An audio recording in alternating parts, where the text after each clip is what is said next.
eza crainte en Nzambe te. Nzambe abito za na crainte en Nzambe, même na kat l'église crainte en Nzambe za te.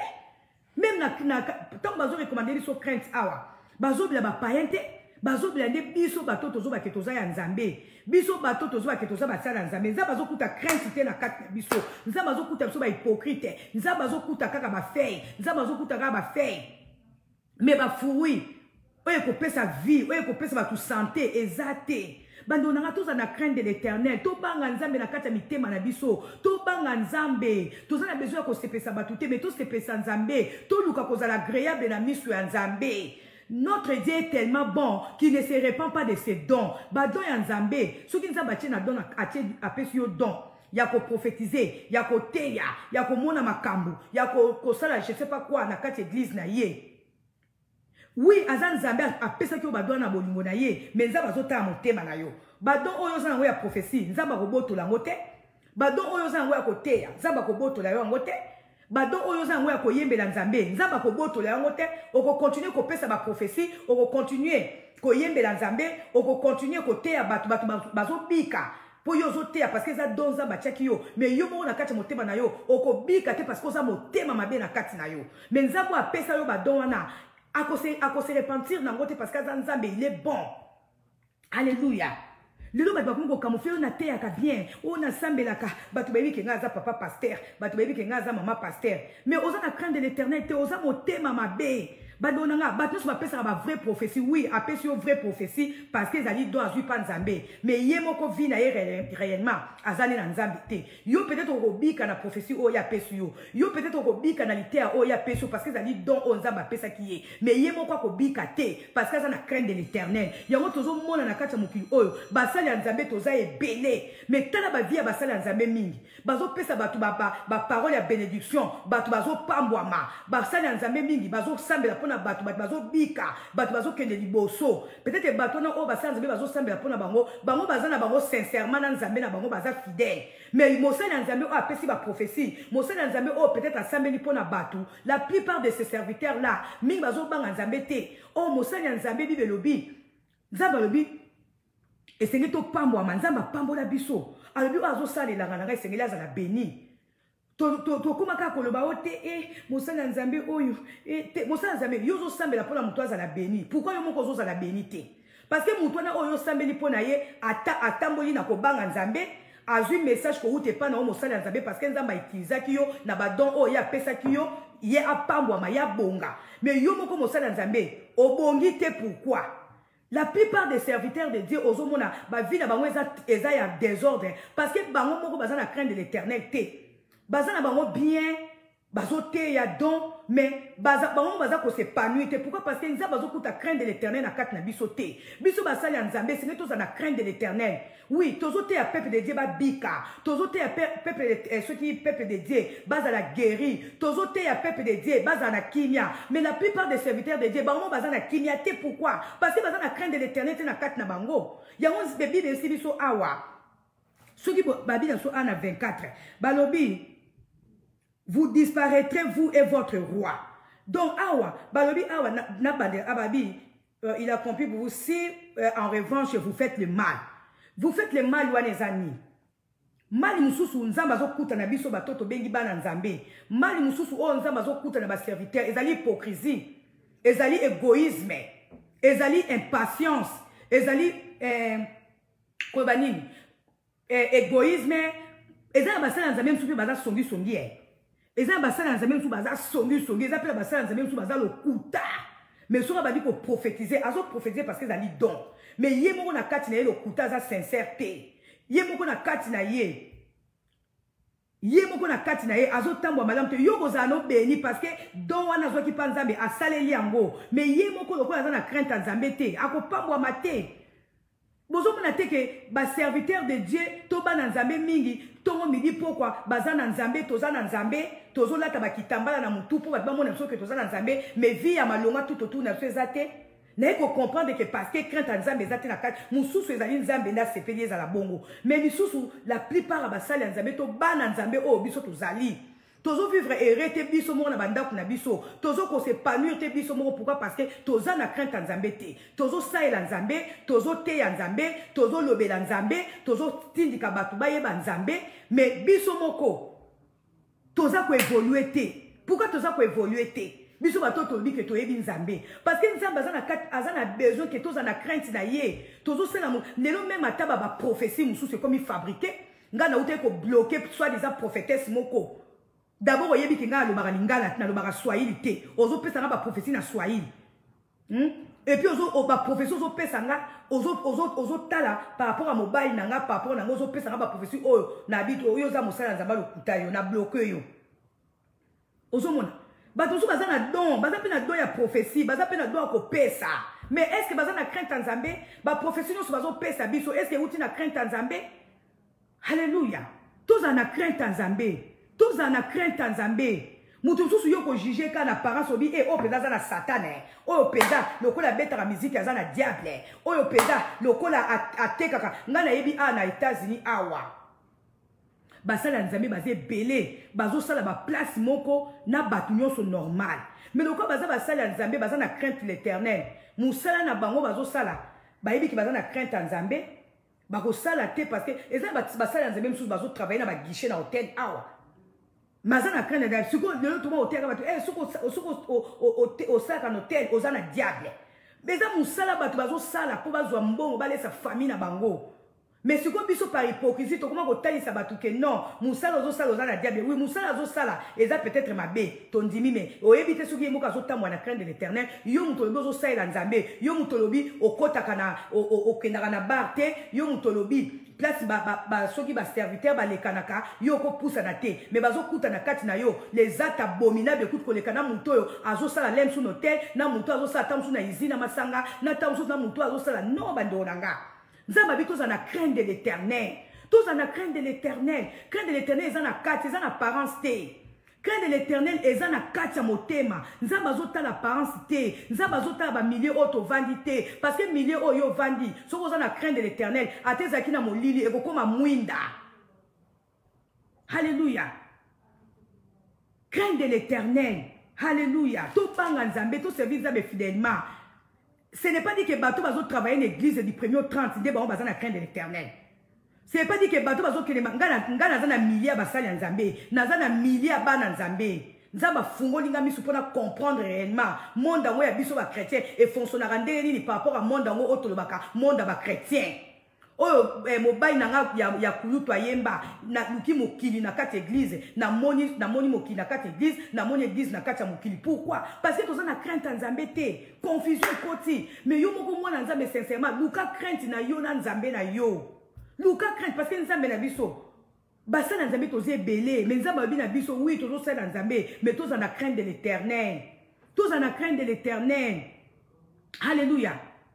Ce n'est pas dit que ceux qui m'ont qui tambala na mutu, torazo sambe na ndaza na crainte de l'Éternel, ou bien mutu, les lois qui tokomi la confusion, tout ça qui dit ce sont là-bas, na ba damos, na ba exaucé. Tobi, maman, les lois ba kuma pona baye ba ke baza ya nzambe, akotia maquillage te, akotia poudre te, parce que sous sali maquillage, ba lobi ke azana azo sel nzambe bien te. Qui vous dit ça? Nzambe na so tala motema, netinga boy, na yesa ki bana ngabi netinga boy, naza mwasi ya musicien. Na koya kote liboso bana nzambe te na zuki tambala na tie ou bien na lobi na kotia poudre te parce que ba mona nga na za mwana nzambe non il faut naza peu propre liboso bana nzambe parce que naza servant de Dieu mais naza pe mwasi ya muntu oyo aza quand même célèbre il faut na bima quand même bien na miso bato naza na besoin te na tesa bato que physiquement naza na nzambe mais intérieurement naza na nzambe te non et c'est na travailler de motema na ngai za la peto liboso nzambe mokona zo senga nzambe mokona zo senga nzambe nzambe bongisanga nzambe yo yebi motema na ngai yo yebi place nini oyo nga moko peta zo yeba te nzambe kota na kati motema na nga briser ngai façonner nga tailler ngai na façon na yo toza batu mokona to travailler sur la crainte de Dieu, tout travailler comment qu'on luka crainte en Zambé, tout travailler comment qu'on se pèse en Zambé, tout se pèse en mokite, mokite comme na souka de onangai, mokite bon bisanga et comme na souka te mais ok na souka, tout travailler pour bang en Zambé, pour tous en kimia, pour tous en sengo. Toujours travailler quand on se pèse battu, toujours travailler sur l'apparence, mais toujours travailler pour na motema te, motema na biso ezama be, de onanga nazo sabino. na yebi nazo mona bato baza mitema mabe na bato babike baza ya nzambe so otali mosala nzambe azosala kopa mbongo paye kutu bien mais akoya koteya ote bokeba non tozokosa nzambe to tozokesa bato toza na crainte de l'éternel. Crainte de l'éternel est très important. Toki otanga na Hébreu 12.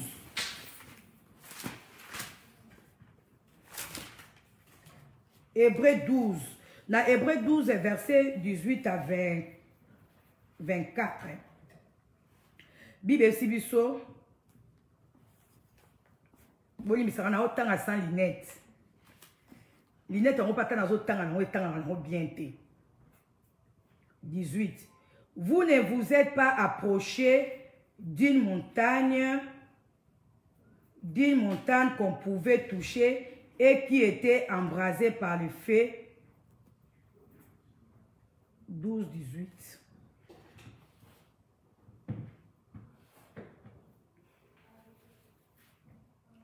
Vous ne vous êtes pas approché d'une montagne qu'on pouvait toucher et qui était embrasée par le feu, ni de l'obscurité, ni de ténèbres, ni de la tempête, ni du retentissement de la tromperie, ni du bruit des paroles. Ces bruits étaient tels que ceux qui l'ont entendu ont refusé qu'il leur soit adressé un mot de plus. Ils ne supportaient pas en effet cette consigne. Si même une bête touche la montagne, elle sera lapidée. Les spectacles étaient si terrifiants que Moïse a dit « Je suis épouvanté et tremblant de peur ». Au contraire, vous vous êtes approchés du mont Sion, de la cité du Dieu vivant, la Jérusalem céleste, et ses dizaines de milliers d'anges. En effet, de l'assemblée de premiers-nés inscrits dans le ciel, vous vous êtes approchés de Dieu, qui est le juge de tous, des esprits des justes, parvenus à la perfection de Jésus, qui est le médiateur d'une alliance nouvelle et du sang purificateur, porteur d'un meilleur message que celui d'Abel. Bando nanga, et ce n'est pas que Nzambe na biso aza juste. Nzambe na biso aza tellement juste que azotala motema. Bando nanga, to banga Nzambe o aza juste. Balobi to banga Nzambe te po kaka aza Nzambe, to banga Nzambe te kaka parce que aza souverain de na zote na lite ya oyo. Mais to banga pe Nzambe to yeba ke Nzambe aza tellement bon makamba zo pesa biso azo pesa so pona bolingo na ye, mais senge to yeba ke Nzambe na biso esenge pe to banga ye parce que ko yipe ko s'enflammer na colère. Nzambe na biso aza pe Nzambe ko yiko sala terreur. Ndo nanga so ozo tambola kana hypocrisie, ozo tambola kana hypocrisie, ozo tambola kana ko sala mabe, olobi pe Nzambe aza bon Nzambe aza bon, oui, aza pe bon.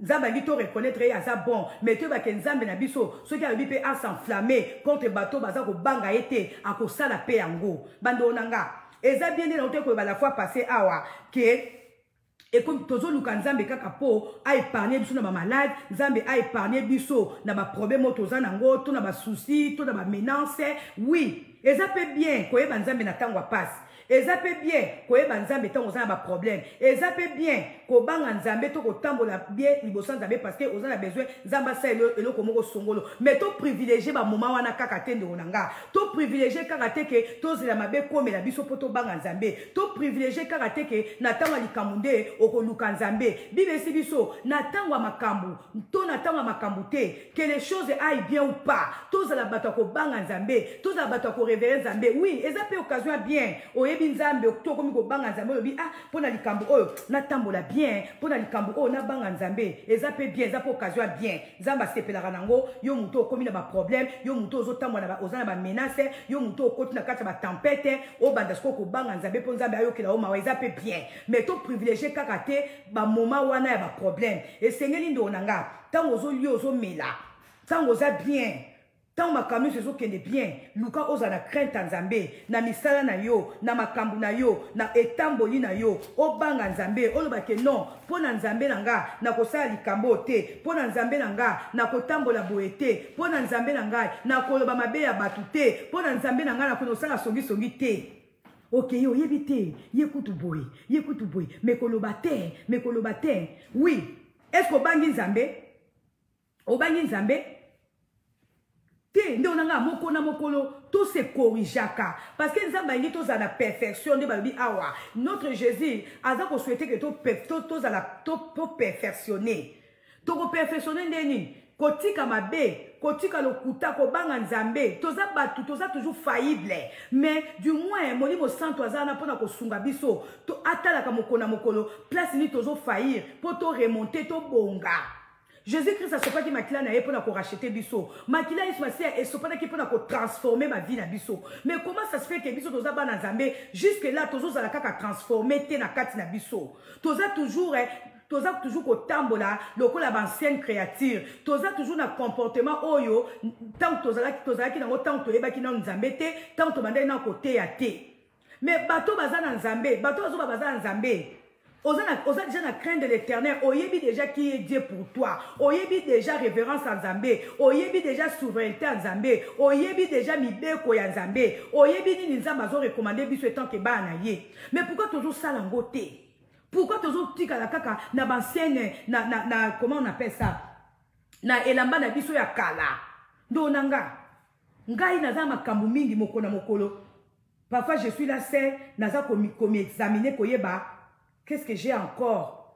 Il y a kolongola na motema na ngai na makamu na ngai parce que mokolo mokesinga to luka perfection nzambe toza faillible oui mais du moins tant tozo za l'enseigner to tika la molimo santu place ya sala molimo santu atia crainte de l'éternel na kati na biso toza la bato tozo banga nzambe toza la bato o tozo révérer nzambe toza na besoin ko banga nzambe te kaka po bato ba betela so maboko mais toza na besoin ko banga nzambe po biso moko d'abord tozo yeba ke nzamba za nzambe po biso moko tozo yeba ke nzambe a sacrifié ki mwana Jésus Christ po na yo nanga toza la racheter po na yo nanga to bika po na yo nanga toza bat malamu de onanga kokaba winde na utepe ko ngamo na naipi ko réfléchir tant na zokande na bongsa matea na oki cette espèce souffler nga bi oh yo ndeni no beti sete ke batu foka bakabara po bala cette place crainte de l'éternel ndonanga musuku oko kabana o père muzo na crainte de l'éternel te na kabakaka parce que babina kaba les supo kabilo parce que o sepe sikaba même attends ko kaba o pe feu uta na motema na yo donc crainte de l'éternel ezo senga biso makambo ebele poto za la agréable na miso nzambe toke ko tanga na Philippiens 2. Tout le temps, on a Philippiens 2. Tout le temps, on a Philippiens 2, versets 12 à 14. Philippiens 2, versets 12 à 14. Et Bible Sibiso. Ainsi, mes bien-aimés, vous qui avez toujours obéi, non seulement quand j'étais... On a tout le temps qui en déjà. Dans une tout le temps, on a versé Oyo, tout le temps, tout le temps, on a 2 Corinthiens 7. So, on a toujours les mêmes versets, tout le temps, qui la fois passé, on a aussi ça Oyo, tout le temps, on a le noté. Tout le temps, on a 2 Corinthiens 7, verset 1. Bible Sibiso. Puisque nous avons de telles promesses, bien-aimés, purifions-nous de tout ce qui suit notre corps et notre esprit et poursuivons jusqu'au bout la sainteté dans la crainte de Dieu. Alléluia. Faites-nous une place dans votre cœur. Bandonanga. Bible lobi awa. Puisque nous avons de telles promesses, bien-aimés, purifions-nous de tout ce qui suit notre corps et notre esprit et poursuivons jusqu'au bout la sainteté dans la crainte de Dieu. Faites-nous une place dans votre cœur. Nous n'avons fait de tort à personne. Nous n'avons ruiné personne. Nous n'avons exploité personne. Ce n'est pas pour vous condamner que je parle ainsi. Ah, on va dire tout se purifier. Tous à la pure. La pureté de cœur. Il y a de la crainte de l'éternel. Ko ruiner mutute, ko kosela mutu makambute, ko exploiter mutute. Ya wande la crainte de l'éternel. Ya on a betaka c'était na ba chrétien. Parce que cette parole s'adresse aux chrétiens. Dès la carte ba chrétien de bazomona, toza na crainte de l'éternel te. Yo oza na crainte de l'éternel, ko use batute. Yo oza na crainte de l'éternel, ko exploiter batute. Yo oza na crainte de l'éternel, zala sincère na motema na yo. Yo oza na crainte de l'éternel, zala pur na motema na yo. Pureté de cœur, motema nous à la peto, zala motema malamu, linga batu. Cause la rancunière te, soza likambulo, babinisa, o se défoulé. Alléluia. Ngai na mona weza kate, na silika kamesoki na lobby, na comprenant que pour nazana kima parce que so na kangi pe kana mutema nanga na kosa la barrière na ba prière nanga na zaka so na yina sambela soki na kanda na sala ratuna bana ko seka pour nazala pepele ndo nanga o mateke soki yo moko na kati ya âme na yo oza makambo mabe oza ba penser mabe oza na crainte de l'éternité motema no eza mabe oza muto olingi kokosela bato makambo oza muto olingi kotonga olingi kochola donc makambo nyonso mabe osalaka yango en cachette mais na motema no oza na kimia te même ba prière na yo eza na efficacité te parce que bible lobi la prière du juste est une grande efficacité. Yo suko tant osa pureté, yo tant osa motema mabe, yo tant osa égoïste. Prière nous est une efficacité te. Oko ume na tant ko bonde la. Ngai na loba toujours. Na kosala ba prière il y a 3 mois te parce que batukuna ba yiba osa prière à 3 mois. Na kosala prière il y a 40 jours te parce que comme on a modi lelo mutunyo so fa sa nika prière à 40 jours pour ba mona ki azo préparer ba fête. Batu mingi ba koti ba prière à fin de l'année ya ba 40 jours ba 2 mois. Na lo yenge kaka e comme on ko la coutume. Est-ce que ti bozo que no sala ba prière à ba 40 jours wana? Ti bozo que no ko sala ba prière il y a ba 3 mois. Bozo na craindre de l'Éternel. Bozo na craindre de l'Éternel. Mouton coup de ça c'est une prière à 2 jours car pas le que l'on a zambé pour la fête à la crainte de l'Éternel. Yo les qui temps pour rien en gomba 40 jours 3 mois 2 mois. Mais le ba comme kaka Mikolo ba fête té tous la prière à 40 jours. Mikolo tous na ba retraite. Ba biso que soko sali ba retraite wana motema neza ngo petoté nde omoni gloire zambé. Wana comme na ba bitide. Et comme na ba bitide comme na quoi ba mode de vie mo na kati accord de Christ. Mais nous avons un mode de vie où il faut rendre biso agréable na misu na ye. Donc on a na prière selon que molimo sans pa binanga kota prière sala prière. Mais le comme na coutume ya ba na Nzambe monde entier toza na prière à 40 jours, toza na prière à 2 mois. Mikolo toza na ba prière te, mikolo tozo la na se, ozola na se, oza na crainte de l'Éternel. Ozola na se, mais na tongo tango olamka na se wana, oke ko tonga, oke ko escroquer, oke ko ima, oza na ranki na mtema na yo, téléphone tongo midi pourquoi? Boye bité, kuna ye kutu boye. Boye oza na crainte de l'Éternel, mozola na se, ozo ze la butu pour passer na yo mona ke ozo respecter règlement ou apesi akola na se to ya kono ressemble la 40 jours mais na kati ya motema na yo oza na crainte de l'Éternel te. Alléluia. Oza na crainte de l'Éternel te. Donanga nzamba za besoin crainte de l'Éternel. Lobi tozo te ana bana nzambe obi kete bandolanga to yeba ni banzambe. Lobi na tanki verset moko je pense que avant na samedi écouter na ndoko méditer na eko découvrir verset moko na je crois ça na proverbe 24 ba lobi sagesse en Nzambe eko instruire yo même otianda kuna yo na ba objet précieux obongisa kuna c'est que même ko bongisa ndaku ko tshaba biloko précieux na ndaku eza nango sagesse en Nzambe. Mais le ba kuma ko taisa biso que so za muto lingika biloko kitoko ou ekomi lisumu. Qui vous dit que ceux qui ozo mi bongisa donc comme oza na crainte de l'Éternel te. Nzambe alingi toza agréable na misu na ye, toza la paix agréable na misu abat. Nzambe alobi toza na ba objets précieux. So ozo tamwa na voiture kitoko bando nanga. C'est pas dit que oza na crainte de l'Éternel te. Qui te dit que muto ozo tamwa na makolonda oza na crainte de l'Éternel? Ce qui est commis par jalousie, évangile est commis même camouflé pour la jalousie à Batou, même pour la quête à Batou, et l'oko ya zanangote, muninga zanango, atalise, yopi na mon yom tozo sambe la zambo, lika bilo kwa lix boendeleni, yom tozo sambe la zambe, de ono lika ba maquillage. Qui vous dit que yamonde ezo ko épargner, ezo longo la biso, ezo ko faire perdre biso crainte de l'Éternel. Crainte de l'Éternel zana motema bande onanga. Toye ko la koza na crainte de l'Éternel, toye ko la koza na crainte de l'Éternel, toye ko la na ko banga nzambe.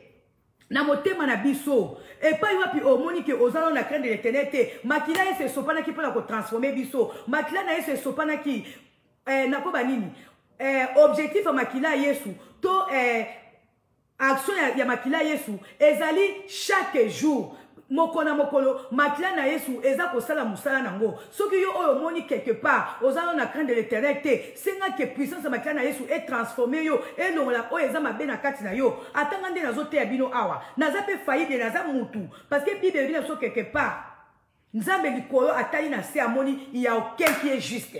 Mutu moko aza juste te na se mokilo parce que to sumu kaka mais yo oyo sumuki yo oyo reconnaître place wapi osala ki mabe nzamba se plaki te. se repentir, qu'on déméré dans côté. Parce que vous avez la crainte de l'éternel. Vous avez déméré dans ma baie. Vous avez déméré dans péché mokoboy. Péché mokoboy comme mignon. Péché mignon. Les sous mokoboy et kola yo. Ozo ba ke eh nga penata na sambe la kameli kamo pena na rotika mote. Ou nous la crainte de l'éternel. Pour muto yo sambe la yo besoin la crainte de l'éternel. Et loko o ezali loko la péché mignon na yo. Et loko o yo mona ki ke obane ko kwa kotika mote. Mais pour la crainte en Zambie wana, il faut travailler mote mana yo otika ngo. Mais tant que vous travaillez mon thème, vous avez un tikango, vous avez crainte en Zambé, oh yo ndimela, oh yo salela. Alléluia. Oh Nzambe na biso za bien. Donc nous kotanga na Deutéronome. Deutéronome, n'ébite ma version sous ce qui n'a zongela na ébité. La répétition est aussi la mère des sciences. Donc ceux qui ont répété, ils appellent ma bêté. Na Deutéronome 5 verset 29. Bible na biso. Si seulement ils avaient toujours Tétozonga. Totanga na proverbe 8. Na liyo kozonga na ba verset oyo totanga kite sinon toko perdre ba temps et belé. Totanga na proverbe 8 verset 13. Proverbe 8 verset 13. Bible si biso.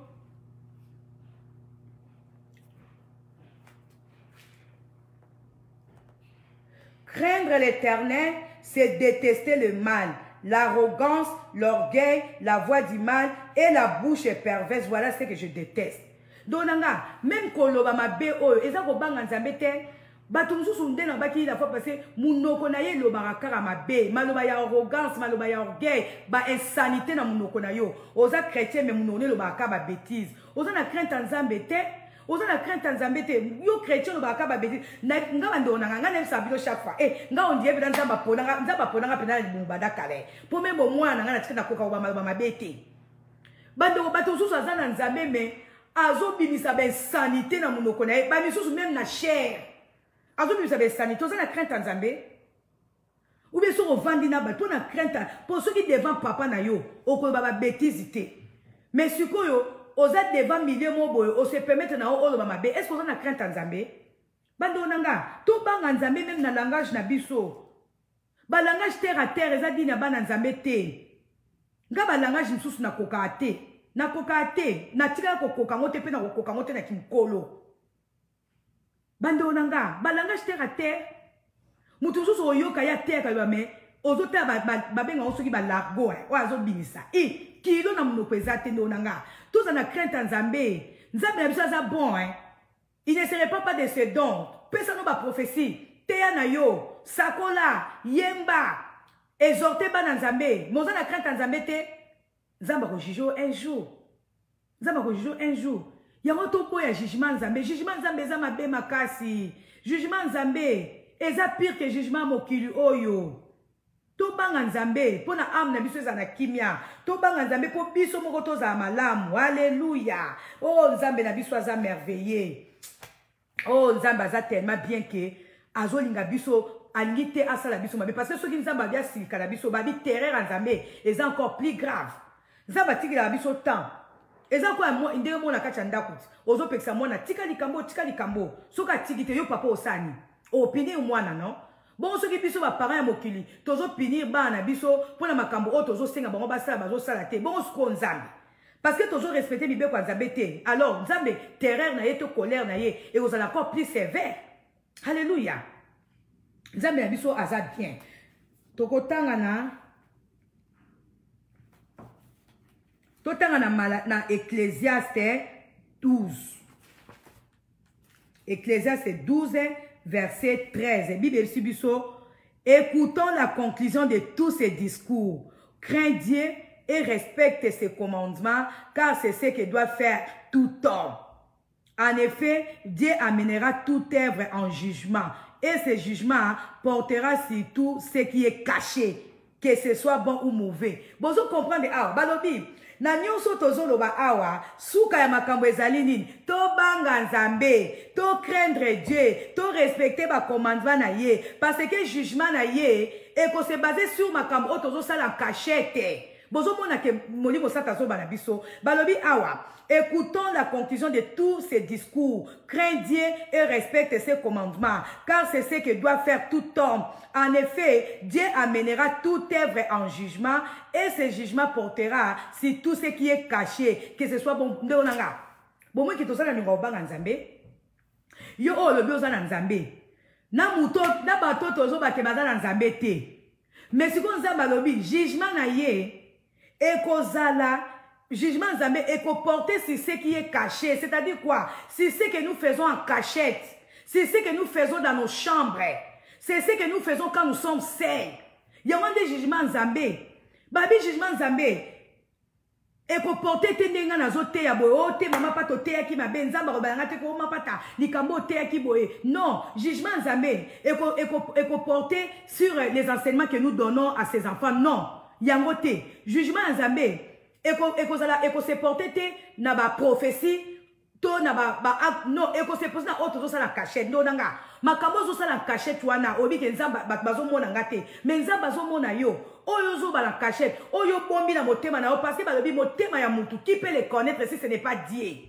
Oyo bombi na kati ya motema na yo oyo zo ko kanisa na motema na yo ya monde jugement Nzambe ko sala na kati nango jugement Nzambe ko sala na oyo zo bomba na motema na yo ba penser ni na maboza nango contre muninga na yo ba penser ma benyo zango contre ndeko na yo ya monde Nzamba ko juger yo nango Nzamba ko juger yo te pozo te ya liloba Nzamba ko juger yo te pozo binela Nzambe ozo binela ye Nzamba ko juger évidemment liloba Nzambe nga bango eza tellement vaste que Liloba Nzambe quelque part pe lobi ba faux prophète pe bango pe ozana jugement na bango mais quelque part sur Nzamba zo so awa jugement na yeko se porter na oyo eza na kati ya motema nazo pesa na nga ba prophétie bana Nzambe bazo bika nazo tea na nga liloba nazo sambe na ba malade bazo bika mais Nzamba lobi jugement na ye et cause la porter sur ce que je cache dans mon cœur. Nzamba ko juger biso par rapport à oyo eza na kati ya motema na biso. La Bible ne fait pas les moines bando nanga mutu msuzu kaza yeke aza lisala mabe nzoka kutu Nzamba zo mona ya agréable oyo zo mona kaza agréable te na miso ya Nzambe nzoka nde Nzamba zo mona ya agréable pourquoi parce que Nzamba zo tala qualité motema na ye nde onanga to travailler beaucoup sur nos cœurs to travailler beaucoup pour na motema na biso eza malamu koloba nga te ka kolinginga na mbebo na motema na yo ozo souhaiter ba projet mabe pona nga na motema na yo ozo souhaiter nga na bonga te na motema na yo olingi makamwa na zo sala et réussir te mozo ya ko souhaiter ngai ba bonne chance nde onanga tout ça qu'on s'est trompé dans ma rise, dans ma parole à batou. Mais Nzamba lobi, alléluia. A ko travailler sur mon thème na biso, a ko juger biso sur makambo eza caché dans mon thème na biso. Mon thème na biso ezo bomba nini. Ndonanga mon thème ezo bomba nini contre ndeko na yo. Mon thème ezo bomba nini. Nga na silika ka pona batu mena yina batu te. Nga ta bato ba finga ngai. Na mon thème nanga, na souhaita mabe pona bango te. Na baka Nzambe yo moko juger sur likam na ye.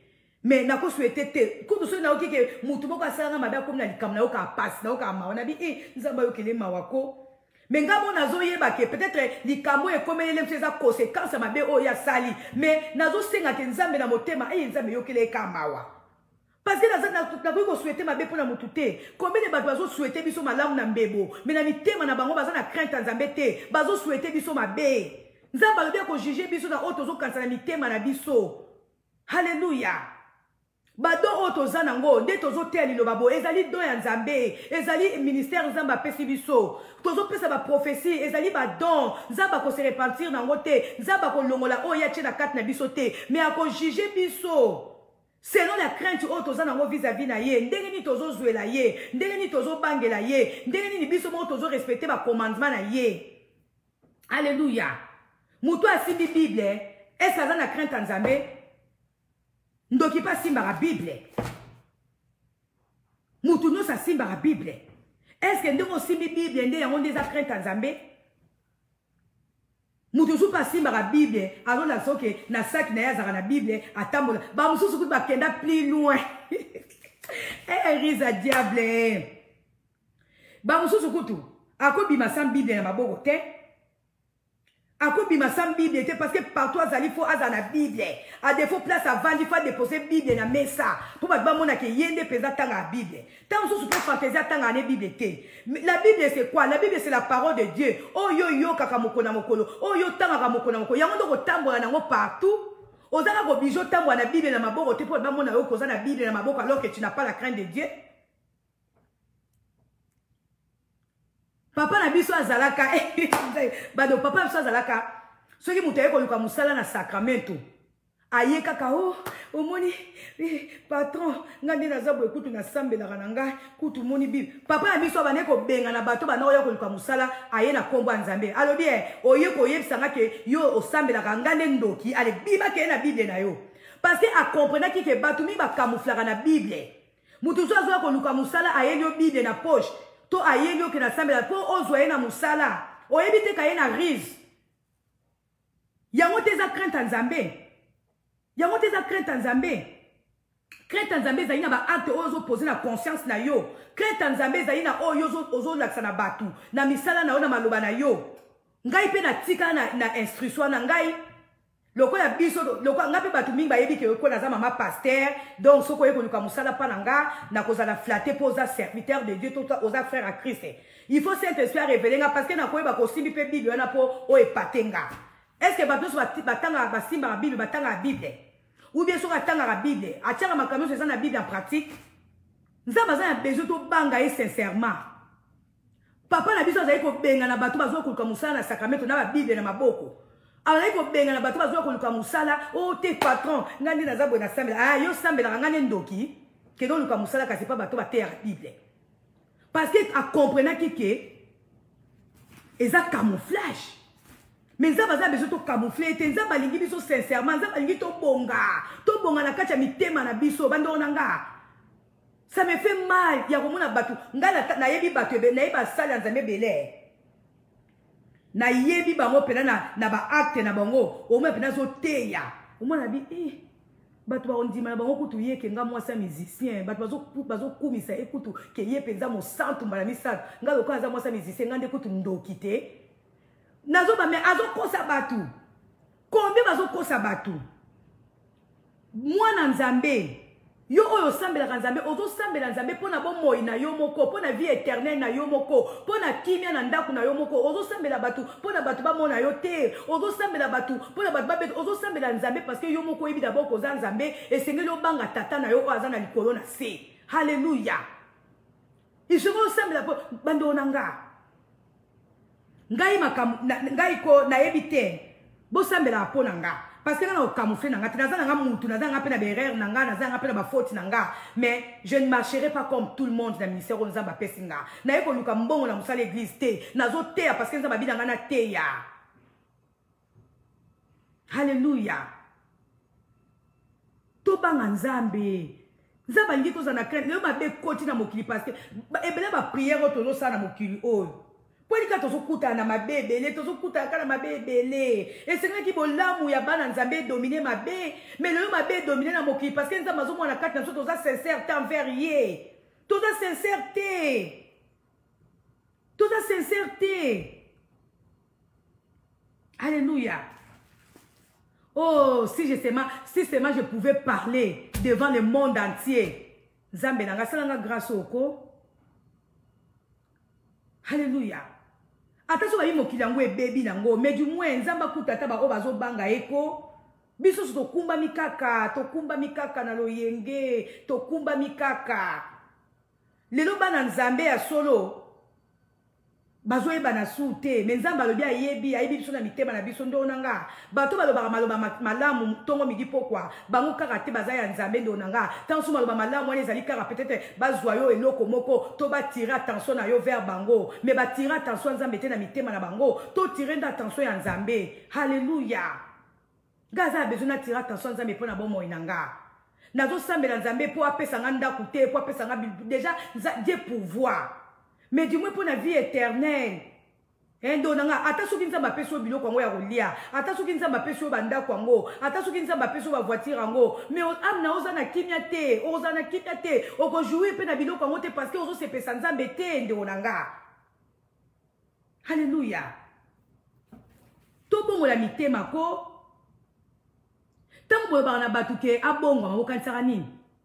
Ke mutoyo abanda ko beta musique atika musique. Mutoa banda ko sala peut-être un hôtel ati ko sala un hôtel yango ko bongo la motema te ko bongo la motema ezali motema ya mutu okoyi ko sala pe okomba ke église tongo midi poka mozano ndoki ozana o je sais pas qui tozo mona ngo même na ba film la nature elle-même ne vous enseigne-t-elle pas? Bamakamsu le ko ba mise en scène ezali ba réalité o ba kute nango yango ba commencer la biso on ba mise en scène pour te ya biso. Pour te ya biso. Donc na nazo tamaka mezuli kana mokina binzambe nanga. Na banga yo ko nzambe. Tout travailler motema na biso ebanga nzambe na to bangi nzambe ndenge nzambe gito banga ete. Atanga imoko na komi ko travailler motema na chaque jour nzambe. Place ni no moni susu nazana mabe ko Seigneur. Place ni no moni nazo kokate ko Saint-Esprit ko kisanga Saint-Esprit.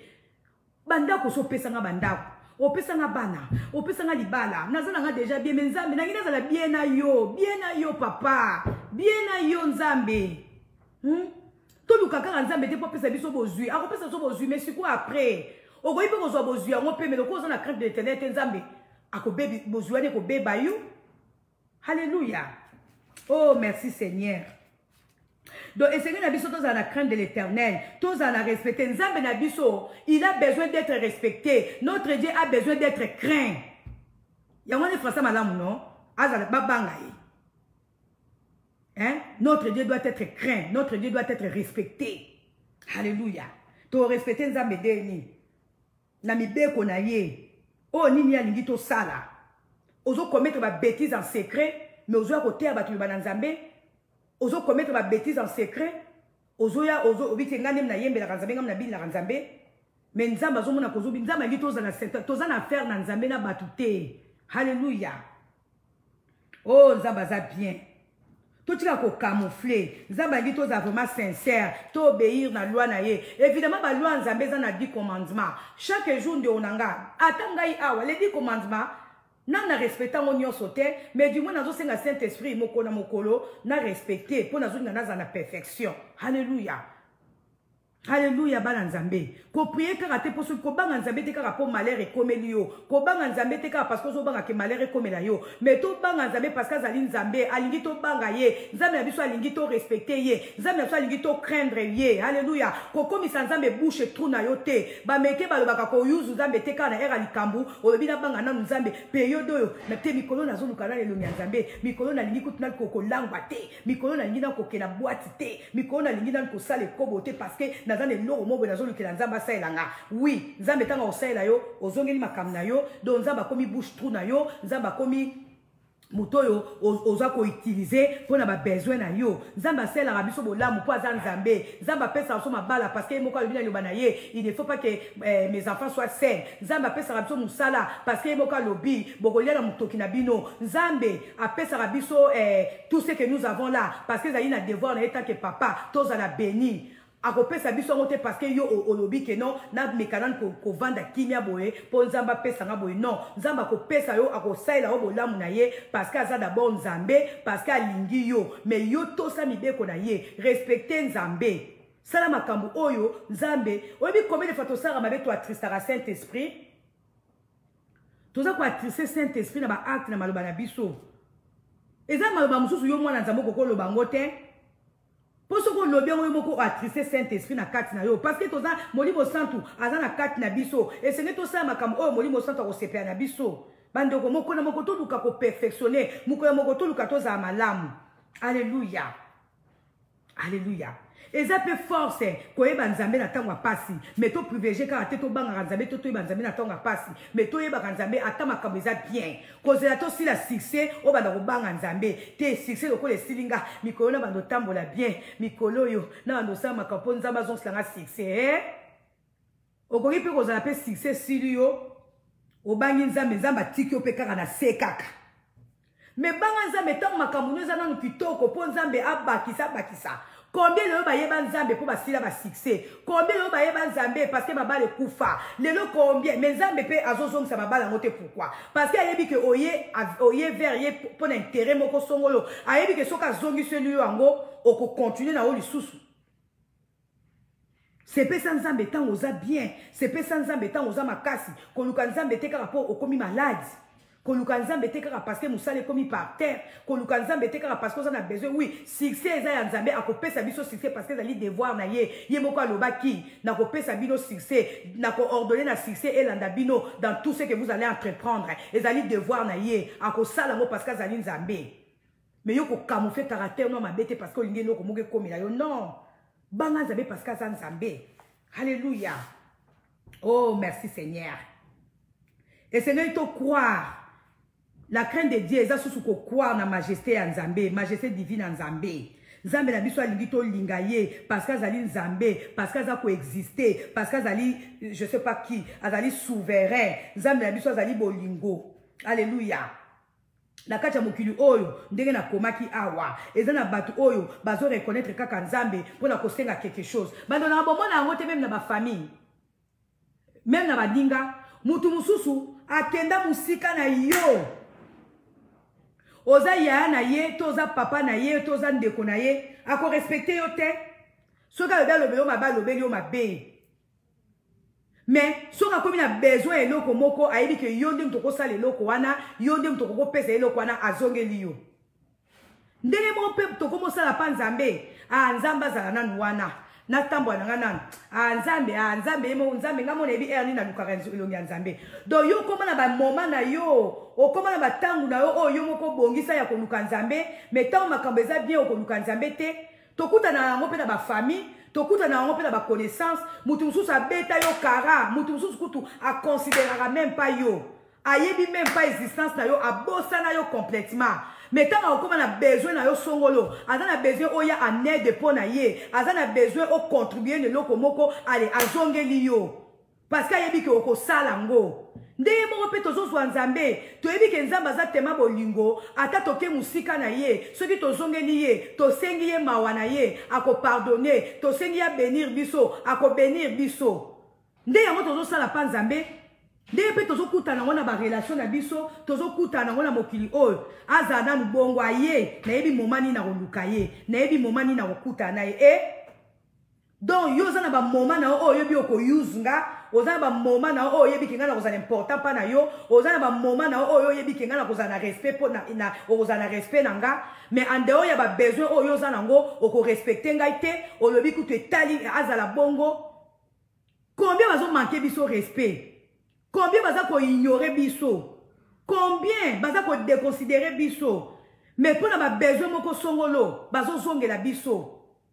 Nde bazo reconnaître ba yebisko importance na yo. Nzamba lobi, tout le monde a kaza important chaque jour ya vie na biso. Tout le monde a kazali Nzambe chaque jour. Ata tozana besoin te ke Nzambe apesa biso eloko. Ata na moment wana ozana likamute. Ata na moment wana ozana besoin te ya Nzamba intervenir. Mais banga Nzambe parce que za Nzambe, kozela te o banga Nzambe parce que ozozela asala o quelque chose. Alléluia. Alléluia. Oh Nzambe na biso aza bien. Nzambe aza te. Nzambe aza bolingo makasi. Maza pe na kanda makasi. Surtout kanda pona bato baza averti, mais balingi ko sala te. Nzamba za na bolingo makasi. Maza pe na kanda makasi. Soki Nzamba lobi asilika. Muta ko kanga kanda Nzamba za te.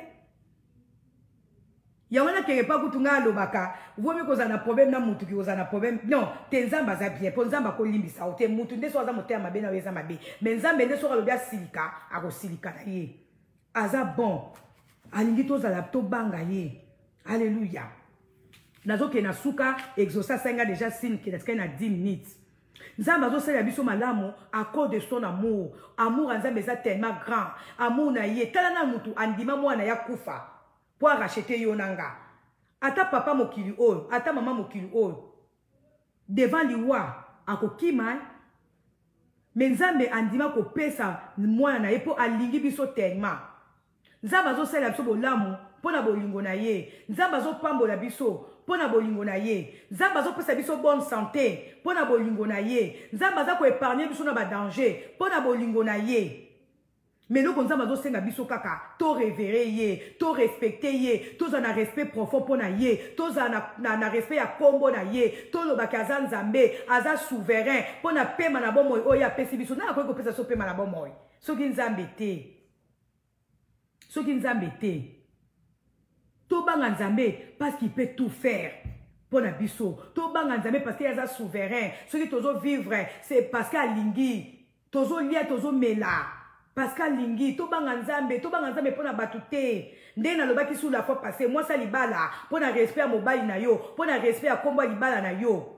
okotambola dignement comme une femme mariée parce que oyebi koza engagé oza attaché na mutu il faut respecter partout okende bato bamona koza femme mariée comme yo pe mobali ya libala pour na respect ya mwasi na yo partout yo kozala respecte-toi comporte-toi dignement comme un homme marié oza na attachement na mwasi na yo pour honneur ya mwasi na yo et c'est que ozala bien ezate koke na milieu moko boyo mobali ya libala na bato basangani na yo bazomona même pas que yo za marié différence ezate yo na bango bozo ba même langage bozo sala ba même bêtise okopesa bango posa kobala deni baotala yekuta bala mais na biso na ye tozotambola ka ndenge moko eza ndenge mo biso ba chrétien babi mokili ekomi corrompu mokili ekomi pervers eza mabe mais du moins tant toza na milieu wana to briller lokola flambeau to refléter gloire en Nzambe to refléter que toza bana Nzambe bakoyeba biso na ba langage na biso bakoyeba biso na ba acte na biso babi te que to camoufler okoma lokwa master na milieu batu po bayeba koza Nzambe ovandi kaka nie obe obeta lisolo te parce que na ebisi bino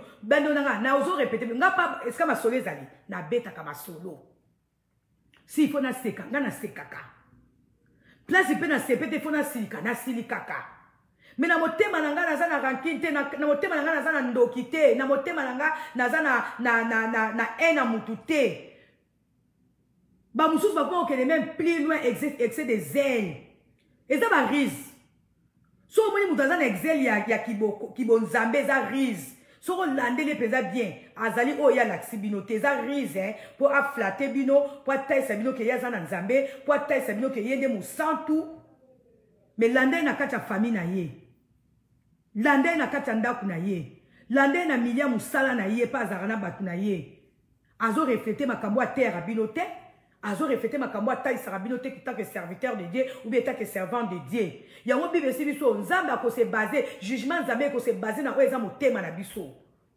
parce que otozo sala ezouta na motema oyo bombi na motema na yo babi le cœur de l'homme est tortueux qui peut le connaître si ce n'est pas Dieu atanga ndi nazo te abino amutayebi motema na ngeza Nzambe atana lati kitambala attends le bien relata bilo à mato et on la maquillage parce que il faut le on ça la service bah tout vraiment service avec la moto mais ça bazota moté malangai naza animé na nini naza animé na nini naza animé na nini alléluia totangi na psaume exaucer encore combien de minutes please 5 ok je vais lire rapidement totangi na psaume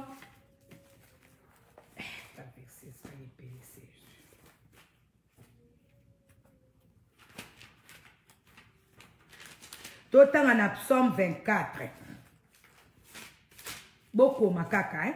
Ceux qui n'ont expliqué, mais n'a pas traîné là-dessus. Totanga na psaume 24. Na psaume 124, verset 12. Non, psaume plutôt 24, verset 4. Psaume 24, verset 4. Oui, psaume 24, verset 4. Bible Lobby. C'est lui qui a les mains innocentes et le cœur pur, c'est lui qui ne se livre pas au mensonge et qui ne fait pas de serments trompeurs et qui ne fait non, il obtiendra la bénédiction de l'Éternel, la justice du Dieu de son salut.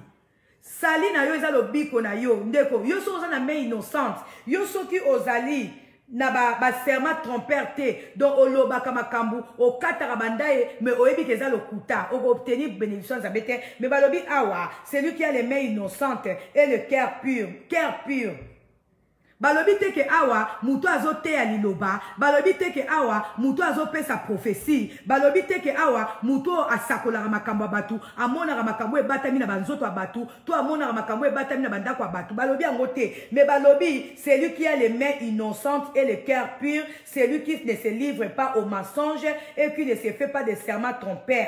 Il obtiendra la bénédiction de l'Éternel, la justice du Dieu de son salut. Telle est la génération de cœur, et non, quelle est la génération de ceux qui te cherchent, qui aspirent après toi, Dieu de Jacob. Balobi awa, mutu o azana main innocente, mutu o azale ki yango monaka, batu mususu ata baza bango basali ya Nzambe te, batu mususu ata bateaka na bango liloba Nzambe te, batu mususu ata babinelaka na bango Nzambe te, mais okotala tout autour na bango bazali béni. Baza mite ya malamu koleka na biso bato tozo simba Bible. Parce que Bible lobi awa, c'est lui qui a les mains innocentes, c'est lui qui a le cœur pur. Il y a des gens qui ont bénédiction en Zambé. Mais pourquoi biso basali en Zambé, toza ebele na mokili oyo, tozo te ali lo banzambé, tozo recommander batu baye banzambé, mais toza béni lokola bato baza tozo benga ba païen te. Pourquoi les païens sont bénis abondamment que les chrétiens? Parce que ma païen, peut-être parce que nous ayambi Jésus-Christ comme Seigneur Sauveur, mais azo respecté au moins Mibé Kwanzambé. Oui, pour la recota là, il faut qu'on yamba Jésus-Christ comme Seigneur et Sauveur. Mais dis-moi, azo allait parler parce que azo ça va acte malade. Mais biso bato tobi que toza yanzambé, toza sincère te na mité manabiso. Ba païen baza trop béni que biso ba yanzambé. Pourquoi? Et ça ba païen mingi baza béni que les kaba chrétiens. Et ça, batumi bazali béni. Quand les cailloux moutou, aux à l'église, ton midi pourquoi? Aux à l'église, ton midi pourquoi? Et ça bien. Zambalingi to sambela eto ume na présence na ye. Mais zambalingi sous to travailler mo tema na biso, to za na crainte en Zambé. To za na crainte en Zambé. Ngana komi ko travailler beaucoup plus sur la crainte de Dieu. Na lingi pe nzambe, molimo santu briser nga, molimo santu tayenga, molimo santu façonner nga, nazana besoin de la transformer à 100%. Saint-Esprit de Dieu, mokona zo luka perfection nzambe. Alléluia. Tozo luka ba don spirituel et ça na kat na biso. Oui, Dieu est bon. Il ne se répand pas de ses dons. À côté ça va prophétie, à côté ça doit y a parole de connaissance, à côté ça doit y a parole de sagesse. Mais crainte de l'Éternel. Tous en a crainte de l'Éternel. Alléluia. Totangi sous mbangu. Eh, Jésus-Christ. Nzambe sunga. Exaucez, please. Totalana. Proverbe. Totangi proverbe 4. Non. Totangi na psaume 24. Est-ce que totangi na proverbe 24, 12.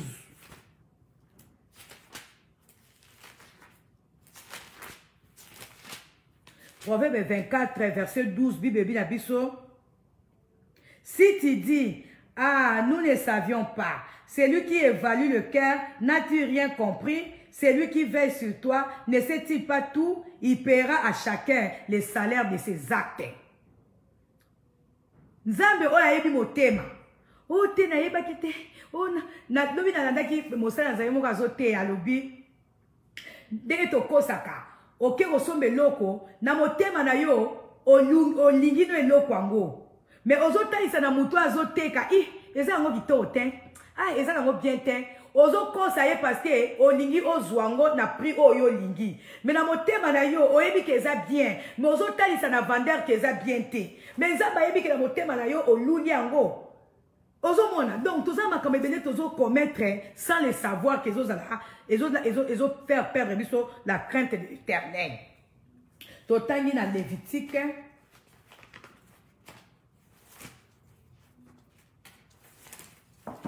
Alléluia. Nzambe na biso nzambe exaucé bon ça janze momoko pona pesa déjà ba au revoir na bana nzambe oyo bazo landa biso na moment oyo. Notre temps na psaume 11 na psaume 11 exaucé bon biso nze momoko po na kopesa au revoir na psaume 111 verset 10.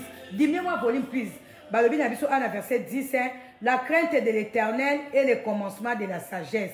Tous ceux qui respectent ses décrets ont une raison saine. Sa gloire subsiste à perpétuité. Bandonanga, la crainte de l'Éternel, c'est la sagesse, c'est le commencement de la sagesse. To banga nzambe bana nzambe, vraiment ya motuya nazaraki nango, pona biso nyonso na tei bino menga mo pe na mitei, nga mo pe na zone ka crainte de l'Éternel, naza pe na ba fai nanga. Naza pe na place o nazo kwesama. Mais li lobanzambe mokolo mokolo ezo te yanga. Li lobanzambe mokolo mokolo ezo bongisanga parce que Bible lobi la parole de Dieu est un médicament pour tout notre corps. La parole de Dieu ezali guide na biso. Bando nanga to senga ke molimo santu a briser biso. Molimo santu a façonner biso na lolenge nzamba ningi to zala. To tangi na Lévitique 25 verset 17. Bible lobi Lévitique 25 verset 17 Bible lobi aucun de vous ne lésera son prochain et tu craindras ton Dieu car je suis l'Éternel, votre Dieu. Bandonanga, to blessé baninga te, to blessé ba prochain na biso te, to tout ça baninga na biso, to blessé baninga so libaku te, to tina baninga na biso piège te. Balobi, to ko banga nzambe, po ya zali éternel éternel des armées. Pour yazali éternel notre Dieu. Bando nanga. O nazaki na motuya. Pour na crainte de l'éternel. Yangana to banga nzambe. Nzambe na biso aza tellement bien. Alors to ko bonde la. Exaucé tia somanze momoko. To luka ko bonde la nzambe.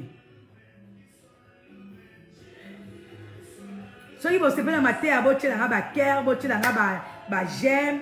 Pour nous encourager. Mokola mokotozo lukelo nga nzambe. Nzambe a perfectionné biso.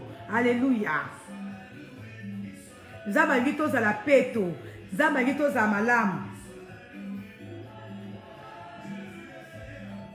Oh Jésus. Yaya nzembo moko boye ekokotisa so na prière please.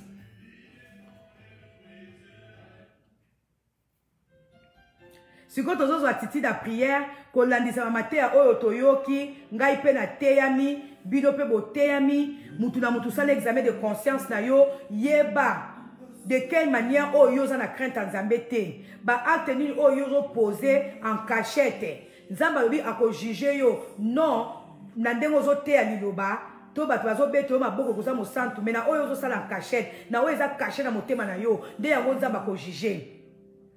Oui. Tozo kanga bandoki partout, tozo kanga bakisi partout. Mais est-ce que nzamba kutie na kisi? Nzamba kutie na soloka o yozo kangaye, to akuti yo moko na soloka, to akuti yo moko na crainte. Déjà tant ozo juger muto za na crainte de l'éternel, hein?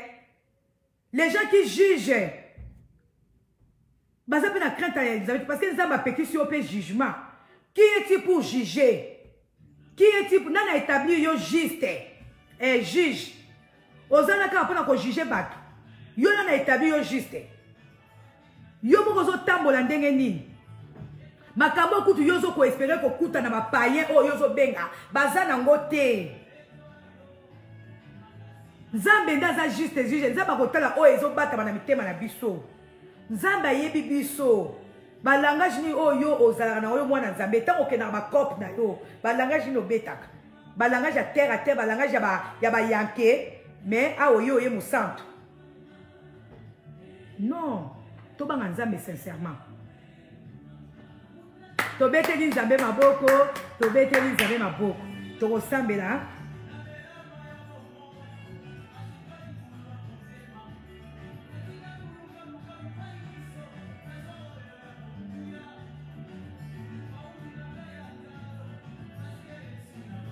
Okumbama Yahweh. Hey Yahweh yokumbama, hey Yahweh, hey Yahweh yokumbama, hey Yahweh. Toza na titi da prière, kolandisa matin oyo tozui. Bande onanga pesa la nzambe merci oya lobeli yo. Loba nzambe lo na comprendre que koyeba koyemba nanga to ko pesa ba prophétie to ko zo ba vision yango te zali crainte na yo mais yo ningi na banga yo na ba acte nanga na motema nanga mobima na za la peto liboso na yo na ko comprendre lelo que ba don oyo nga na za nango ezali yo ndoza ko distribuer yango à chacun comme tu le veux. Et dans un moment où on a un internat, qui allait distribuer à chacun dans le canze moana. Zambé a distribué à chacun de nous comme il le veut. Mais crainte de l'éternel, c'est aussi une autre chose. Et c'est que Zanango, bien qu'on a un don, bien qu'on ait à l'iloba, avec exactitude, aux autres ça va prophétie, avec précision. Mais est-ce qu'on a la crainte de l'éternel? Tout ce que Molimo Santo a brisé biso, Molimo Santo a sunga biso, Molimo Santo a guidé biso, Nanzela oye ko memela biso bon moi. De onanga banda ko bonde la Nzambe. Oh Père éternel ngana pamboli yo, papa ngana kumisi yo, le na sosoli koza malam, oza malam pona nga, olingi oza la craint, olingi oza la respecter, olingi Seigneur mon Dieu mo to révérer yo parce que tali biso ke ando ya koza la bon, okoki pe ko se mettre en colère, ceux qui tozo banga yo te. Papa ngana boyi o se mettre en colère contre ngai, na boyi o se mettre en colère contre bana Nzambe. Père éternel, le na sosoli ke Seigneur na banga yo, na motema na nga mobimba, na sengi motema na ngeza la peto liboso na yo. Saint-Esprit de Dieu, balami mingi nazo luka kosala malamu nazo ko se retrouver que na sali mabe mbala mingi Seigneur mon Dieu mon roi nazo luka ko poser ba acte oyo ezali digne kozala mwana nzambe mais nazo ko se retrouver na koi na ba piège à moini nazo poser ba acte oyo se pesa ote papa leo na sosoli ke na nzela molimo santu na yo ndenga na kokoka nyonso molimo santu sunganga molimo santu na ngina za la crainte de l'éternel molimo santu na ngina banga nzambe na boyi ko banga nzambe kaka pona za na besoin cela na quelque chose na boyi na banga nzambe pona za na besoin à intervenir pour la faveur nanga mais na lingina banga nzambe sincèrement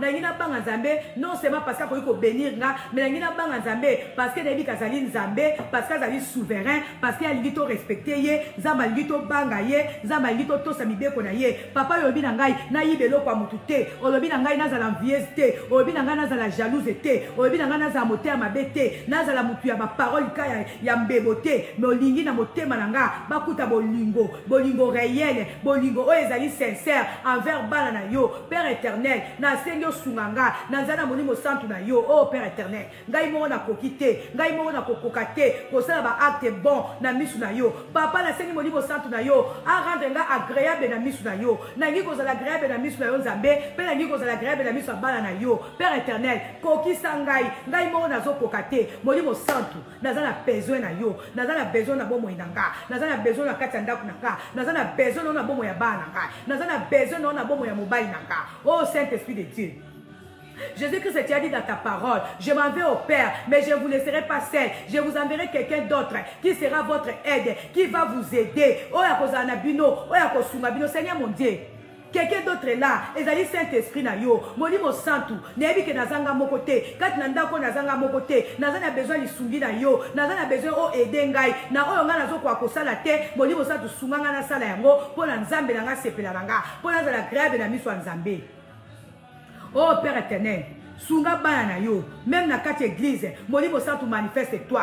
Si tu crains de l'éternel na kati ya bato bazobaki bazaba na nzambe na bato bazobenga basali na yo na bato bazobenga ba chrétien na yo nzambe tu crains de l'éternel tu as pureté de cœur tu as fidélité na kati na bango oh Père éternel tous les chrétiens vagabond tous les chrétiens oyo na moment likambo to luki yo tant likambo ezate toke musika na yo non Seigneur olingi bongo te olingi to demeurer fidèlement en face na yo Père éternel molimo santu na sunga biso biso mo tozo kokelo omote mais yo lobby okotina biso molimo santu na yo oya kosunga biso Seigneur mon Dieu mon roi yaka na aide na nga yaka ko aider mobile na nga yaka ko aider bana na nga toza na besoin na yo na kati ya ndako toza na besoin na yo ne tamboli na biso toza na besoin na yo partout o esika tokozala Saint-Esprit de Dieu togi to briller Seigneur mon Dieu mon roi esika molili ezali présence na biso me mamwinda esika Seigneur mon Dieu mon roi makambo ezalaki bloqué tant toza wana makambo ezala débloqué à cause ya na yo o toza ngona kati ya mitema na biso Seigneur mon Dieu mon roi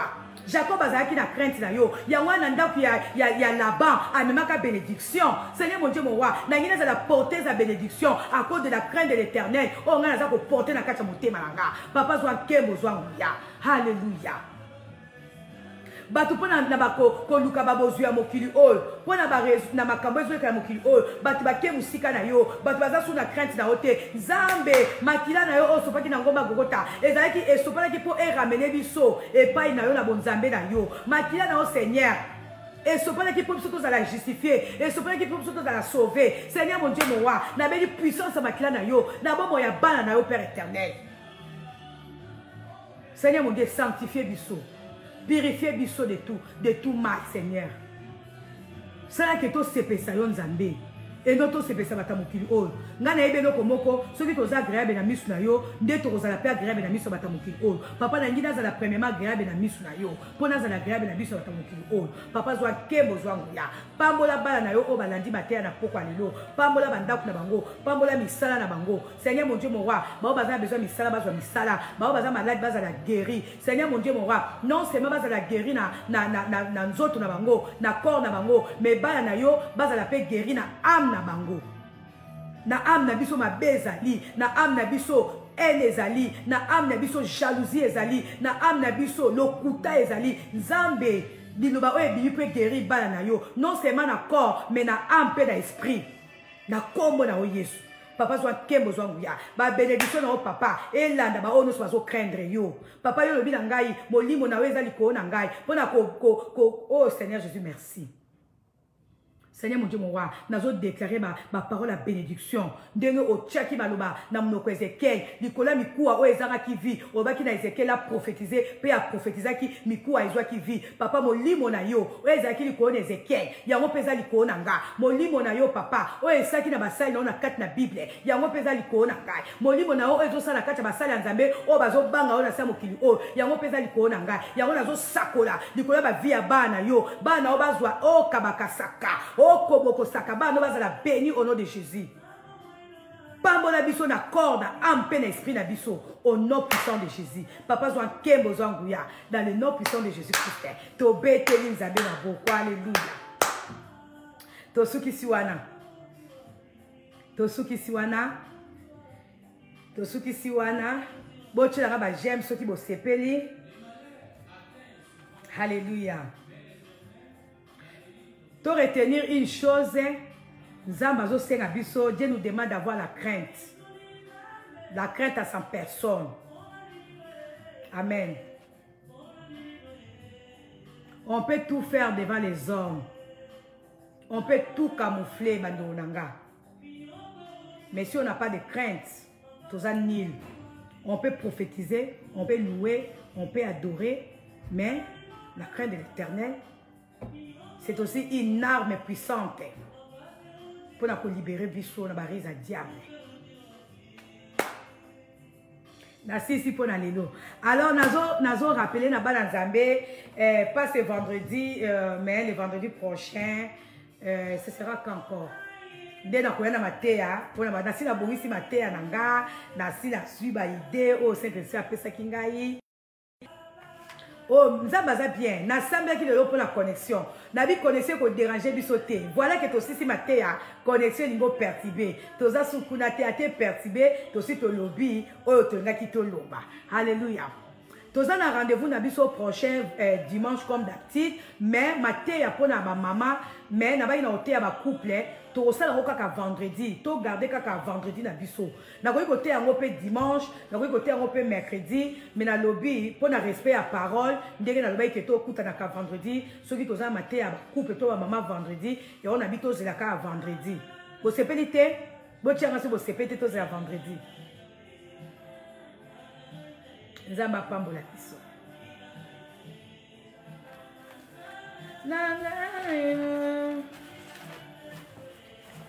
Tosilisi na pamboli bino nyonso bandeko nyonso bolandi kimia Yesu esengo ya Yesu Masia ezala bandako na bino Iget Bazila pambola ma Noela Ngiama pambola ma Deda la Blonde bo pambola ma bino nyonso mami Futi nzamba batela biso tokosala pe toyokalaki na bana tokosala réveillon na biso pe en live toko louer Nzambe et kozala réveillon à témoignage kotalisa grandeur en Nzambe malgré makambo ezoleka na mokili malgré ba mipepa mabe mais Nzambe alola na mawana ye azo continuer kobomba biso et c'est vrai que to louer Nzambe wana vraiment Nzamba pambola bino kita di Lorette vraiment je prends congé de vous Nzambe pambola biso nyonso bye bye Noëlla pambolama.